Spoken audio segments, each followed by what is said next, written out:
A Christmas Carol by Charles Dickens.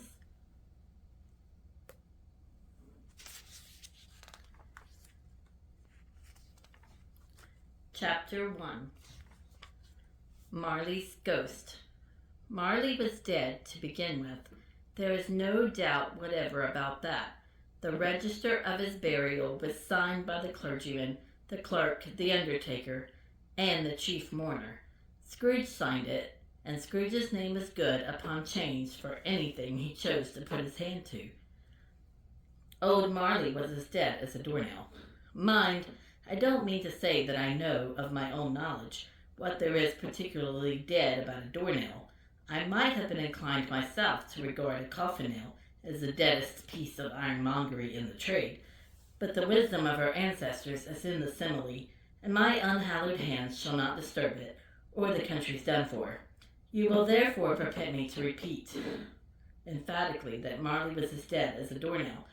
Scrooge knew he was dead. Of course he did. How could it be otherwise? Scrooge and he were partners for I don't know how many years. Scrooge was his sole executor, his sole administrator, his sole assign, his sole residuary legatee, his sole friend and sole mourner. And even Scrooge was not so dreadfully cut up by the sad event, but that he was an excellent man of business on the very day of the funeral, and solemnized it with an undoubted bargain. The mention of Marley's funeral brings me back to the point I started from. There is no doubt that Marley was dead. This must be distinctly understood, or nothing wonderful can come of the story I am going to relate. If we were not perfectly convinced that Hamlet's father died before the play began, there would be nothing more remarkable in his taking a stroll at night in an easterly wind upon his own ramparts than there would be in any other middle-aged gentleman rashly turning out after dark in a breezy spot, say St. Paul's churchyard, for instance, literally to astonish his son's weak mind.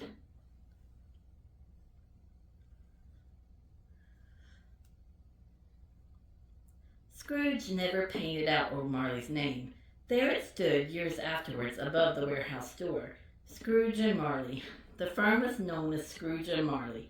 Sometimes people new to the business called Scrooge, and sometimes Marley, but he answered to both names. It was all the same to him. Oh, but he was a tight-fisted hand at the grindstone, Scrooge. A squeezing, wrenching, grasping, scraping, clutching, covetous old sinner, hard and sharp as flint, from which no steel had ever struck out generous fire, secret and self-contained and solitary as an oyster. The cold within him froze his old features, nipped his pointed nose, shriveled his cheek, stiffened his gait, made his eyes red, his thin lips blue, and spoke out shrewdly in his grating voice. A frosty rime was on his head and on his eyebrows and his wiry chin. He carried his own low temperature always about him. He iced his office in the dog days, and he didn't thaw it 1 degree at Christmas. External heat and cold had little influence on Scrooge. No warmth could warm, no wintry weather chill him. No wind that blew was bitterer than he. No falling snow was more intent upon his purpose. No pelting rain less open to entreaty. Foul weather didn't know where to have him.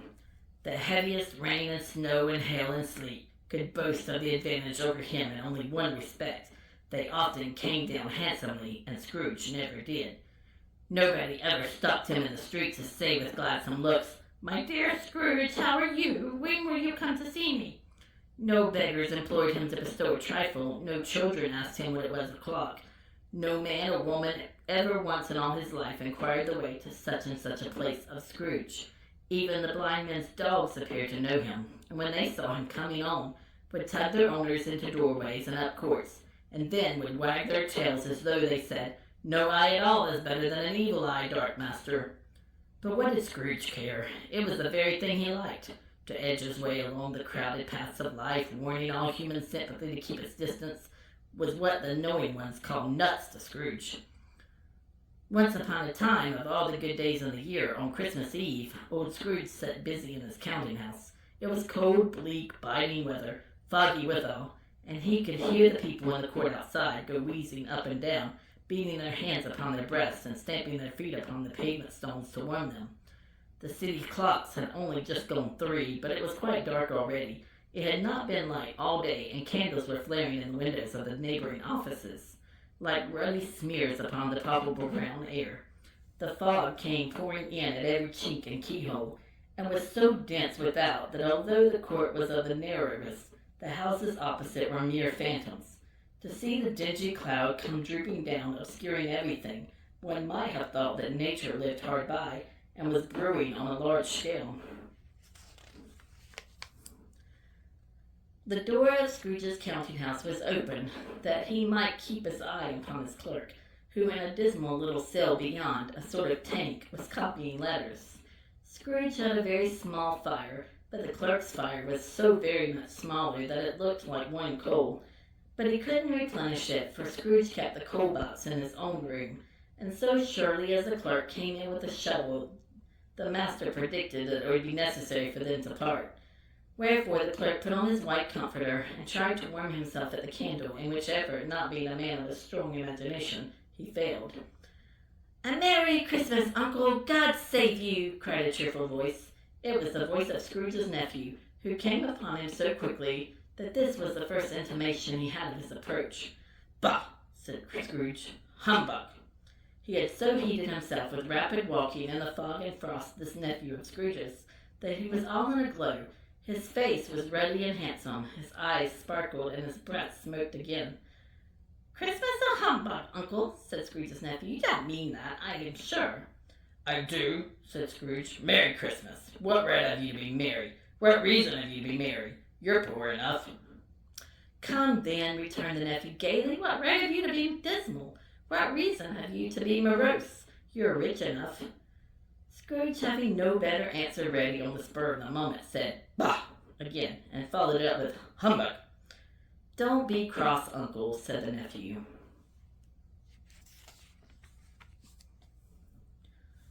"What else can I be?" returned the uncle, "when I live in such a world of fools as this? Merry Christmas! Out upon Merry Christmas!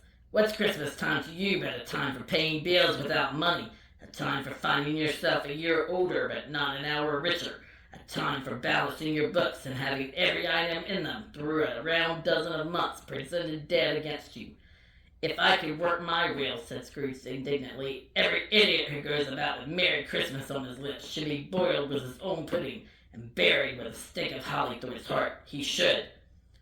"Uncle!" pleaded the nephew. "Nephew!" returned the uncle sternly. "Keep Christmas in your own way, and let me keep it in mine." "Keep it?" repeated Scrooge's nephew. "But you don't keep it." "Let me leave it alone then," said Scrooge. Much good may it do you, much good has it ever done you."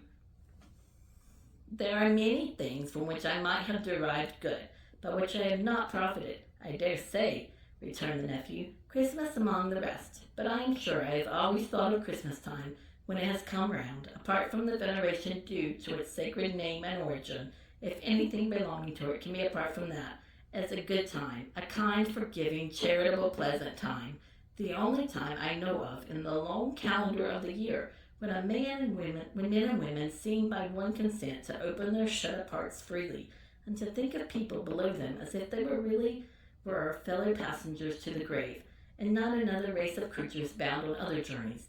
And therefore, Uncle, though it has never put a scrap of gold or silver in my pocket, I believe that it has done me good, and will do me good, and I say, God bless it." The clerk in the tank involuntarily applauded. Becoming immediately sensible of the impropriety, he poked the fire and extinguished the last frail spark forever. "Let me hear another sound from you," said Scrooge, "and you'll keep your Christmas to losing your situation. You're quite a powerful speaker, sir," he added, turning to his nephew. "I wonder you don't go to Parliament." "Don't be angry, Uncle. Come, dine with us tomorrow." Scrooge said that he would see him. Yes, he did. He went to the whole length of the expression, and said that he would see him in that extremity first. "But why?" cried Scrooge's nephew. "Why?" "Why did you get married?" said Scrooge. "Because I fell in love." "Because you fell in love," growled Scrooge, as if there were only one thing in the world more ridiculous than a Merry Christmas. "Good afternoon." "Nay, Uncle, but you never came to see me before that happened. Why give it as a reason for not coming now?" "Good afternoon," said Scrooge. I want nothing from you. I ask nothing of you. Why cannot we be friends? Good afternoon, said Scrooge. I am sorry with all my heart to find you so resolute. We have never had any quarrel to which I have been a party, but I have made the trial in homage to Christmas, and I'll keep my Christmas humor to the last. So a Merry Christmas, Uncle. Good afternoon, said Scrooge. And a Happy New Year. Good afternoon, said Scrooge. His nephew left the room without an angry word. Notwithstanding, he stopped at the outer door to bestow the greetings of the season on the clerk, who, as cold as he was warmer than Scrooge, for he returned them cordially. There's another feller, muttered Scrooge, who overheard him. My clerk with 15 shillings a week and a wife and family talking about a Merry Christmas. I'll retire to Bedlam. The clerk, in letting Scrooge's nephew out, had let two other people in. They were portly gentlemen, pleasant to behold, and now stood with their hats off in Scrooge's office. They had books and papers in their hands and bowed to him. Scrooge and Marley's, I believe, said one of the gentlemen, referring to his list. Have I the pleasure of addressing Mr. Scrooge or Mr. Marley? Mr. Marley's been dead these 7 years, Scrooge replied. He died 7 years ago, this very night. We have no doubt his liberality is well represented by his surviving partner, said the gentleman, presenting his credentials. It certainly was, for they had been two kindred spirits. At the ominous word liberality, Scrooge frowned and shook his head and handed the credentials back. At this festive season of the year, Mr. Scrooge, said the gentleman, taking up a pen, it is more than usually desirable that we should make some slight provision for the poor and destitute, who suffer greatly at the present time. Many thousands are in want of common necessaries. Hundreds of thousands are in want of common comforts, sir. Are there no prisons? asked Scrooge. Plenty of prisons, said the gentleman, laying down the pen again. And the Union workhouses? demanded Scrooge. Are they still in operation? They are, still, returned the gentleman. I wish I could say they were not. The treadmill and the poor law are in full vigor then? said Scrooge. Both very busy, sir. Oh, I was afraid from what you said at first that something had occurred to stop them in their useful course, said Scrooge. I'm very glad to hear it. Under the impression that they scarcely furnish Christian cheer of mind or body to the multitude, returned the gentleman, a few of us are endeavoring to raise a fund to buy the poor some meat and drink, and means of warmth. We chose this time because it is a time of all others when want is keenly felt, and abundance rejoices. What shall I put you down for? Nothing, Scrooge replied. You wish to be anonymous? I wish to be left alone, said Scrooge. Since you ask me what I wish, gentlemen, that is my answer. I don't make merry myself at Christmas, and I can't afford to make idle people merry. I help to support the establishments I have mentioned. They cost enough, and those who are badly off must go there. Many can't go there, and many would rather die. If they would rather die, said Scrooge, they had better do it and decrease the surplus population. Besides, excuse me, I don't know that.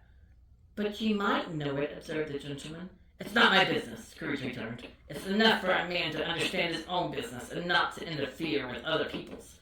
Mine occupies me constantly. Good afternoon, gentlemen.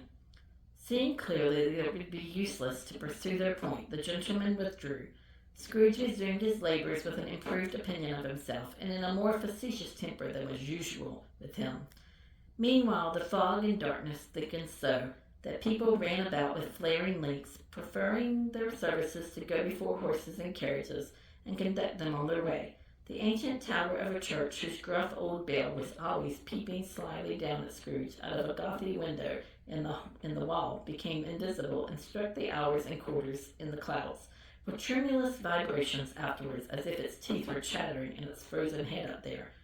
The cold became intense. In the main street, at the corner of a court, some laborers were repairing the gas pipes and had lighted a great fire in a brazier, round which a party of ragged men and boys were gathered, warming their hands and winking their eyes before the blaze in rapture.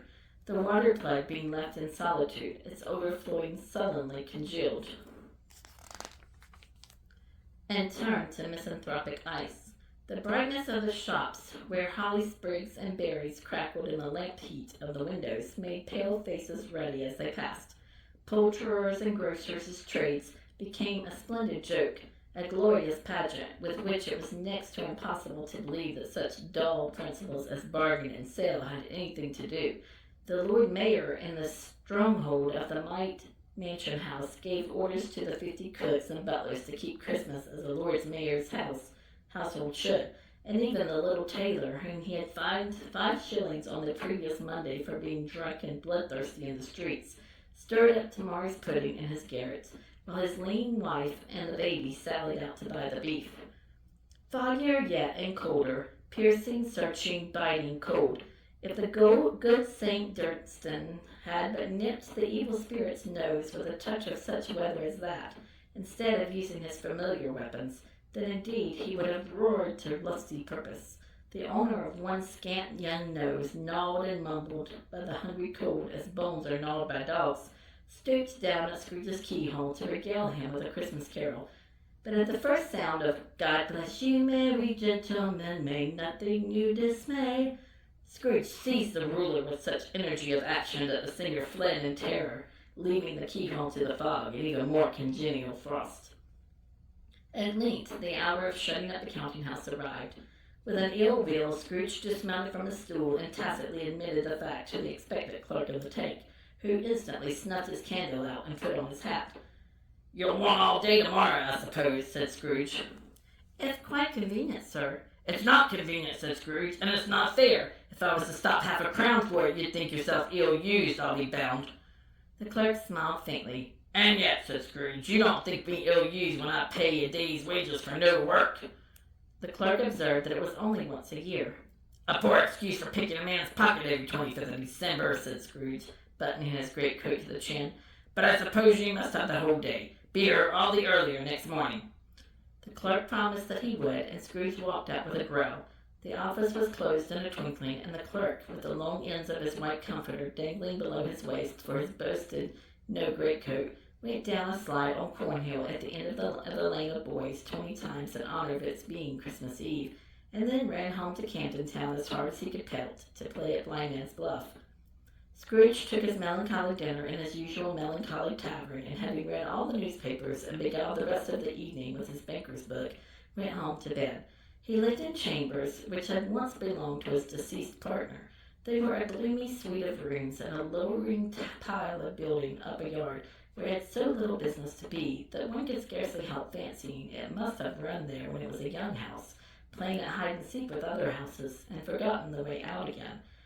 It was old enough now and dreary enough, for nobody lived in it but Scrooge, the other rooms being all let out as offices.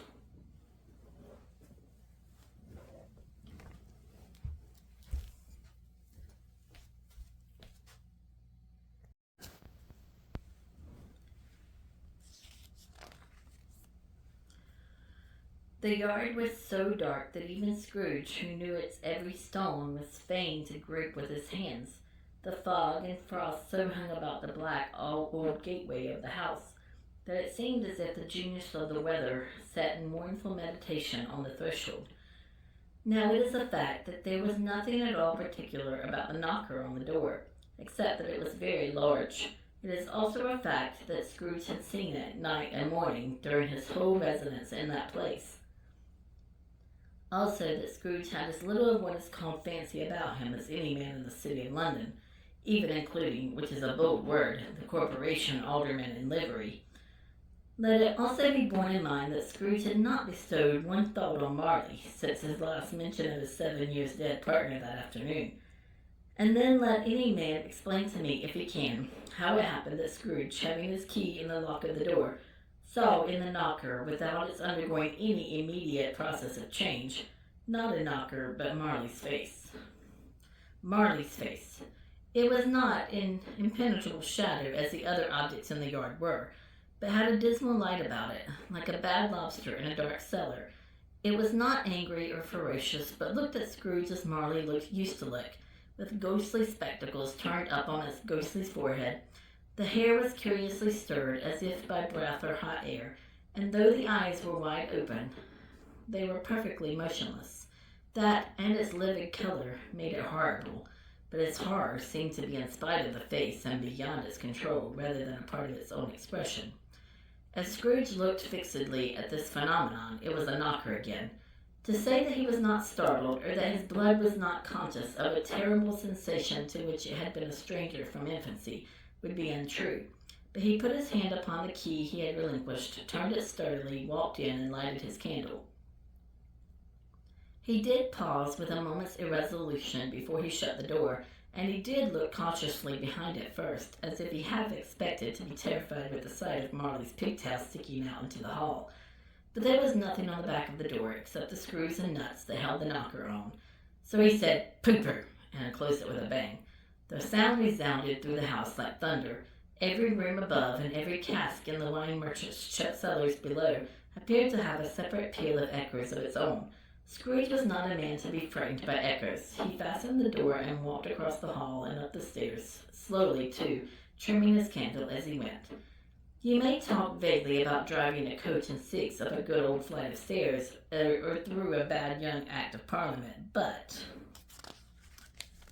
I mean to say you might have got a hearse up that staircase and taken it broadwise, with the splinter bar towards the wall and the door towards the balustrades, and done it easy. There was plenty of width for that, and rooms to spare, which is perhaps the reason why Scrooge thought he saw a locomotive hearse going on before him in the gloom.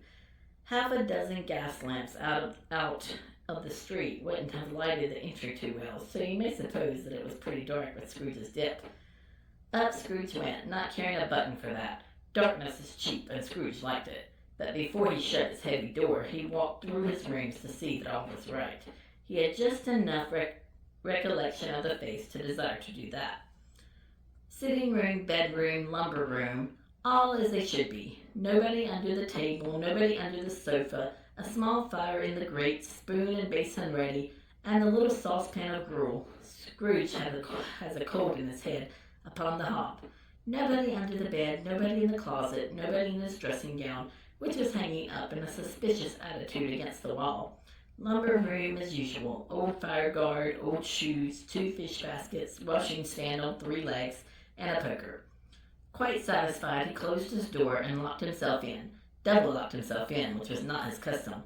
Thus secured against surprise, he took off his cravat, put on his dressing gown and slippers and his nightcap, and sat down before the fire to take his gruel. It was a very low fire indeed, nothing on such a bitter night. He was obliged to sit close to it and brood over it before he could extract the least sensation of warmth from such a handful of fuel. The fireplace was an old one, built by some Dutch merchant long ago, and paved all around with quaint Dutch tiles designed to illustrate the scriptures. There were Cains and Abels, Pharaoh's daughters, queens of Sheba, angelic messengers descending through the air on clouds like feather beds, Abraham's, Belshazzar's, apostles putting off to sea in butter boats, hundreds of figures to attract his thoughts, and yet that face of Marley, 7 years dead, came like the ancient prophet's rod, and swallowed up the whole. If each smooth tile had been a blank at first, with power to shape some picture on its surface from the disjointed fragments of his thoughts, there would have been a copy of old Marley's head on every one. "Humbug," said Scrooge, and walked across the room. After several turns, he sat down again. As he threw his head back in the chair, his glance happened to rest upon a bell, a disused bell that hung in the room, and communicated for some purpose now forgotten with a chamber in the highest story of the building. It was with great astonishment and with a strange, inexplicable dread that as he looked he saw this bell begin to swing. It swung as softly in the outset that it scarcely made a sound, but soon it rang out loudly, and so did every bell in the house. This might have lasted half a minute or a minute, but it seemed an hour. The bells ceased as they had begun together. They were succeeded by a clanking noise deep down below, as if some person were dragging a heavy chain over the cask in the wine merchant's cellar. Scrooge then remembered to have heard that ghosts in haunted houses were described as dragging chains. The cellar door flew open with a booming sound, and then he heard the noise much louder on the floors below, then coming up the stairs, then straight towards his door. "It's humbug still," said Scrooge. "I won't believe it." His color changed, though. when, without a pause, it came on through the heavy door and passed into the room before his eyes. Upon its coming in, the dying flame leaped up as though it cried, "I know him, Marley's ghost," and fell again. The same face, the very same. Marley in his pigtail, unusual waistcoat, tights, and boots, the tassels on the latter bristling like his pigtail and his coat skirts, and the hair upon his head. The chain he drew was clasped about his middle. It was long and wound about him like a tail, and it was made, for Scrooge observed it closely, of cash boxes, keys, padlocks, ledgers, deeds, and heavy purses wrought in steel. His body was transparent, so that Scrooge, observing him and looking through his waistcoat, could see the two buttons on his coat behind. Scrooge had often heard it said that Marley had no bowels, but he had never believed it until now. No, nor did he believe it even now, though he looked the phantom through and through and saw it standing before him, though he felt the chilling influence of its death-cold eyes had marked the very texture of the folded kerchief bound about his head and shin, which wrapper he had not observed before. He was still incredulous, and fought against his senses. "How now?" said Scrooge, caustic and cold as ever. "What do you want with me?" "Much," Marley's voice, no doubt about it. "Who are you?" "Ask me who I was." "Who were you then?" said Scrooge, raising his voice. "You're particular for a shade." He was going to say "to a shade," but substituted this as more appropriate. "In life, I was your partner, Jacob Marley." Can you sit down?" asked Scrooge, looking doubtfully at him. "I can." "Do it then." Scrooge asked the question because he didn't know whether a ghost so transparent might find himself in a condition to take a chair, and felt that in the event of it being impossible, it might involve the necessity of an embarrassing explanation. But the ghost sat down on the opposite side of the fireplace, as if he were quite used to it. "You don't believe me?" "Believe in me," observed the ghost. "I don't," said Scrooge. "What evidence would you have of my reality beyond that of your senses?" "I don't know," said Scrooge.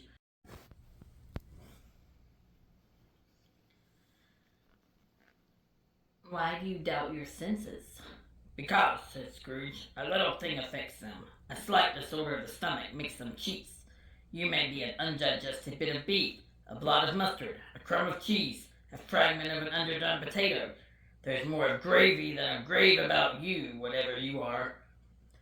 Scrooge was not much in the habit of cracking jokes, nor did he feel in his heart by any means waggish then. The truth is that he tried to be smart as a means of distracting his own attention and keeping down his terror, for the spectre's voice disturbed the very marrow in his bones. To sit staring at those fixed, glazed eyes in silence for a moment would play, Scrooge felt, the very deuce with him.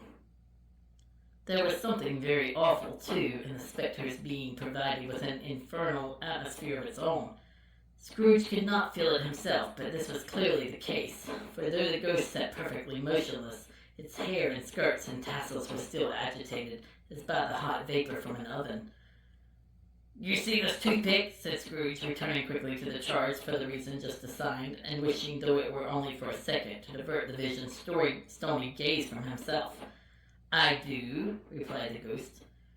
"You're not looking at it," said Scrooge. "But I see it," said the ghost, notwithstanding.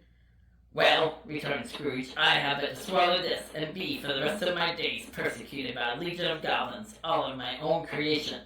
Humbug, I tell you, humbug!"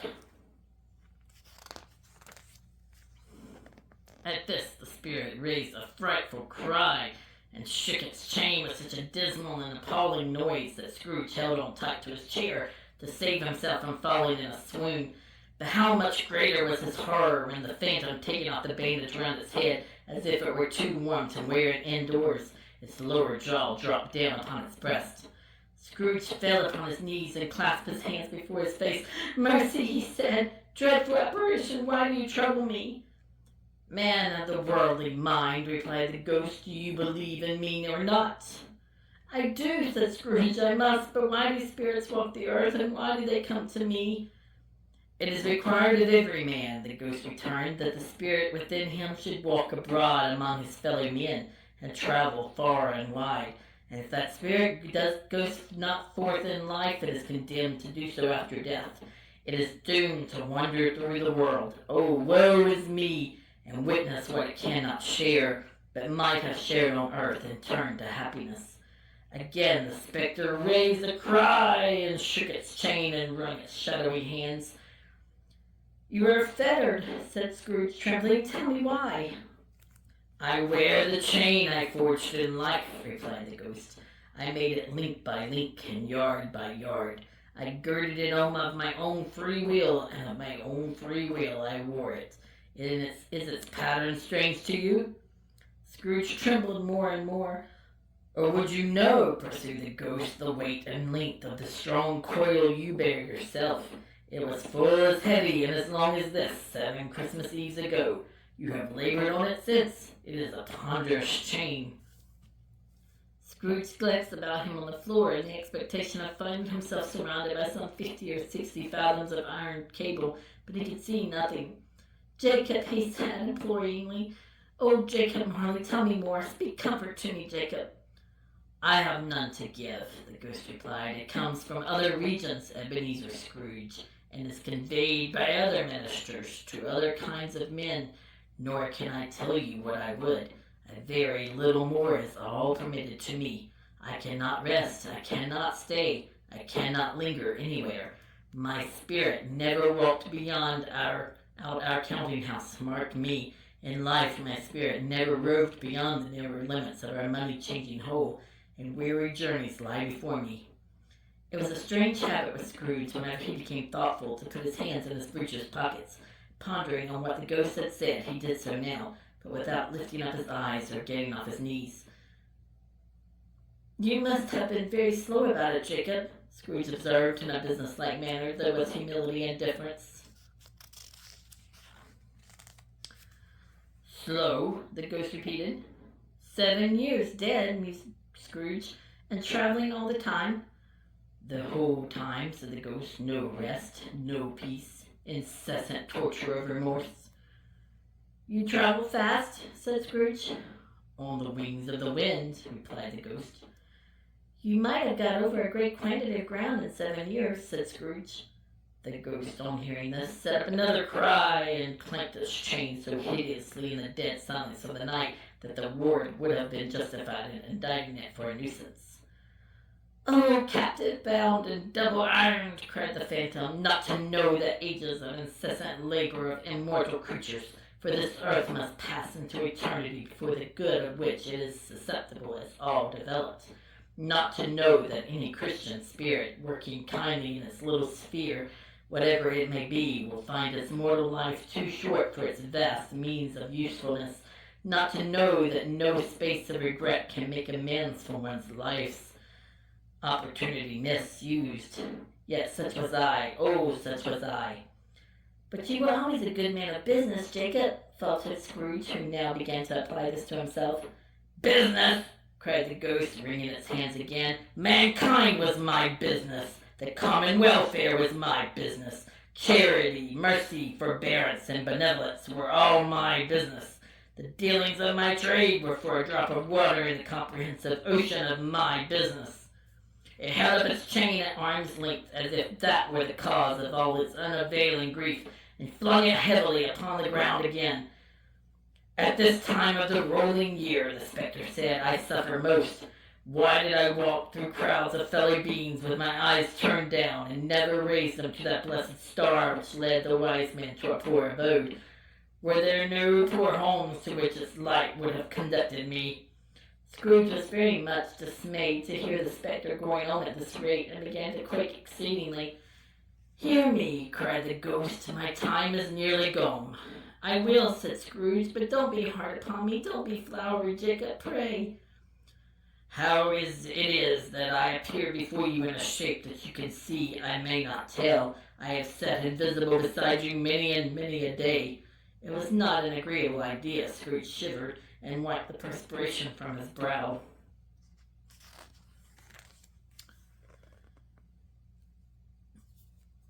"That is no light part of my penance," pursued the ghost. "I am here tonight to warn you that you have yet a chance and hope of escaping my fate.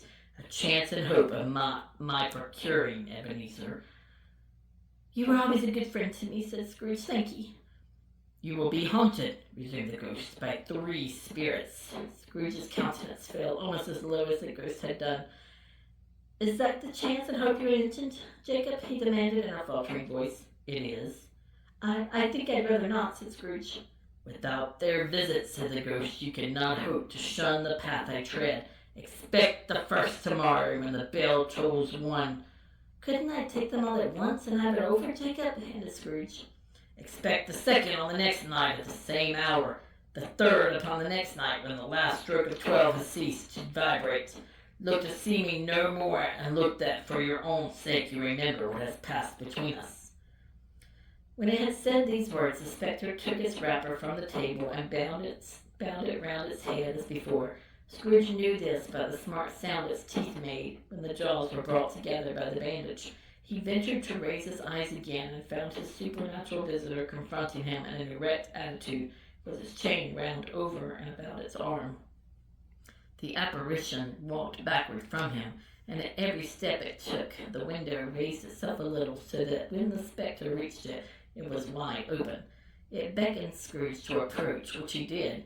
When they were within 2 paces of each other, Marley's ghost held up its hand, warning him to come no nearer. Scrooge stopped.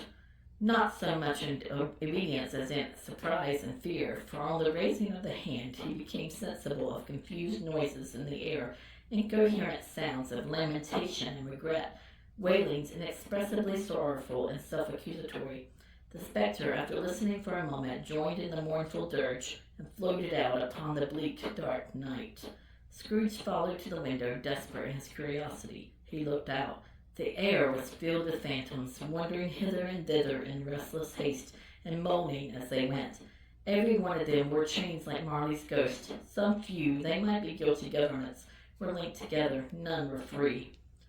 Many had been personally known to Scrooge in their lives. He had been quite familiar with one old ghost in a white waistcoat, with a monstrous iron safe attached to its ankle, who cried piteously at being unable to assist a wretched woman with an infant, whom it saw below upon the doorstep. The misery with them all was clearly that they sought to interfere for good in human matters, and had lost the power forever. Whether these creatures faded into mist, or a mist enshrouded them, he could not tell, but they and their spirit voices faded together, and the night became as it had been when he walked home. Scrooge closed the window and examined the door by which the ghost had entered. It was double locked, as he had locked it with his own hands, and the bolts were undisturbed. He tried to say humbug, but stopped at the first syllable, and being from the emotion he had undergone, or the fatigues of the day, or his glimpse of the invisible world, or the dull conversation of the ghost, or the lateness of the hour, much in need of repose, went straight to bed without undressing, and fell asleep upon the instant.